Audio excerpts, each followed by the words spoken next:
Hello, happy Tuesday. This is Darren Roberts, Master Trainer at Impact Training Corporation and the Abundance Accelerant. Welcome to the Tuesday Tickle and Tick show number 19.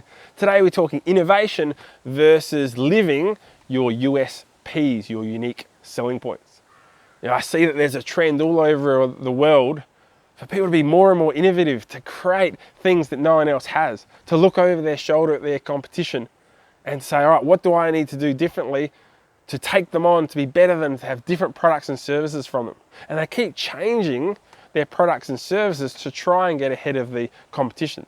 I'm going to give you an example today about businesses here in Europe that are thriving, world leaders, that have zero interest in being innovative with their products. I'm here in Luxembourg in Europe.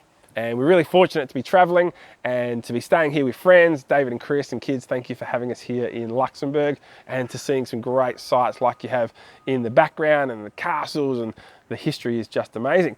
But Luxembourg itself is actually one of the world leaders in business and finance around the entire world. It has 150 banks that are based here, and it has headquarters for businesses like Skype, PayPal, Amazon, Microsoft, Apple, iTunes, Vodafone, and the list goes on. So it's actually the hub of business around the world as well, which is pretty exciting. And part of our trip here to Europe was to visit some of the champagne houses in France as well. So we went to Reims and Epinay to visit some of the champagne houses. Now we talk about USPs. One of my previous Tuesday Tickle and Ticks was about unique selling points.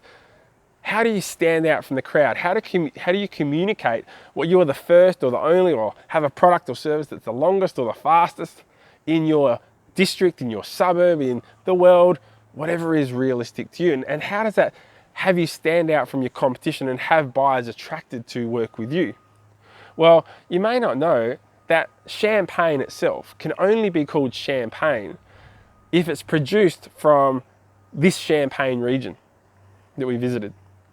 Anywhere else around the world, that product needs to be called sparkling wine. It cannot be called champagne. It can only be called champagne if the grapes are grown in Champagne and it's manufactured in the champagne houses here in Champagne. So what a great USP.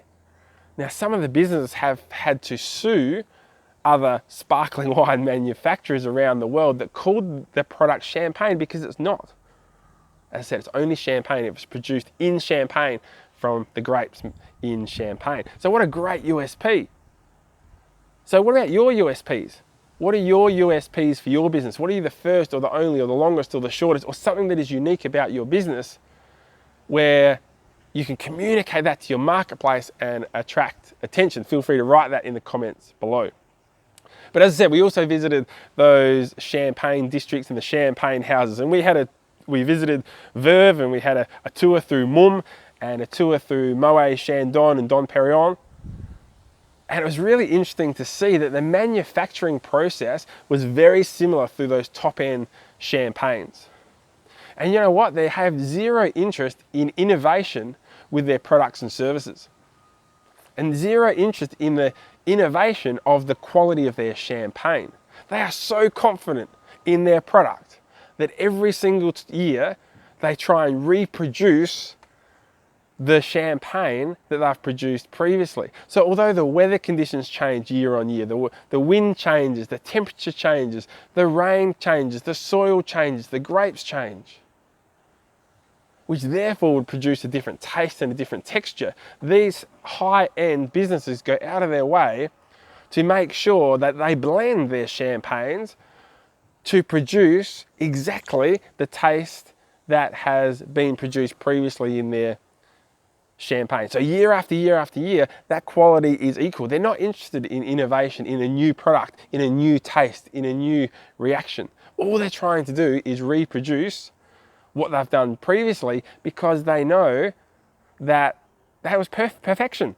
They were so happy with the quality of their product that all they want to do is to try and reproduce it. Now, they can't reproduce it just from the grapes because the grapes have changed, the soil has changed, the weather is changing year on year. So they blend their champagnes. Now, these champagnes are 3 to 8 years from harvesting to being ready to be sold to the public and ready to be drunk and enjoyed. And you know what? They're not even interested in innovation in how they utilize that process over those 3 to 8 years. You know, as we did the tour, the guide was telling us a story that the wines are still hand turned. In Mum, they turn them a quarter of a turn of the bottle every day. And there's a team of humans, not equipment, not a machine, a team of humans that go about doing that to make sure it's perfection. And they said the record for one individual was 52,000 bottles being turned in one day. So isn't it interesting that there's this big push for innovation? But some of these businesses that have the best products in the world have no interest in innovation. In fact, they have more interest in going back to producing exactly what they've produced in the past. So I wonder what your interest is. I'd love to know, is it innovation? Is it creating something new?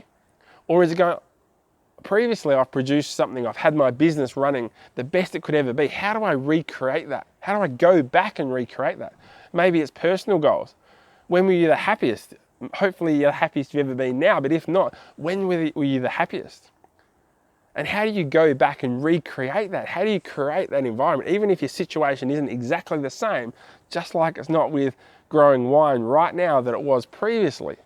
As I said, because of the weather conditions and environment. So even if your personal situation when you're the happiest you've ever been is not the same right now, how do you recreate as much of that as possible to put you in that situation? From a business perspective, when was your business most successful? How do you recreate that? To get it to even more successful, do you have a product or service, a USP that you are absolutely confident in? Well, I see lots of businesses that keep adding and taking products and services within their business. But what do these champagne houses do that are the best in the world? They focus on a product and they go, let's make this one product the best it can absolutely be.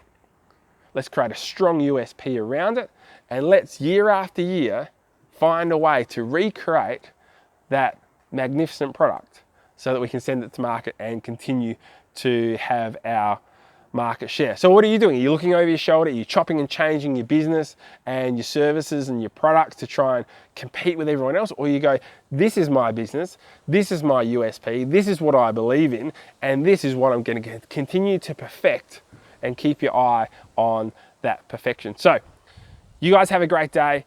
I'd love to see in the comments below, are you looking at innovation, or what is your product that you want to just absolutely perfect and continue to go to market as a USP? We're off touring around Europe again today. So you guys have a great Tuesday. We'll see you next week for the Tuesday Tickle and Tick. Bye for now.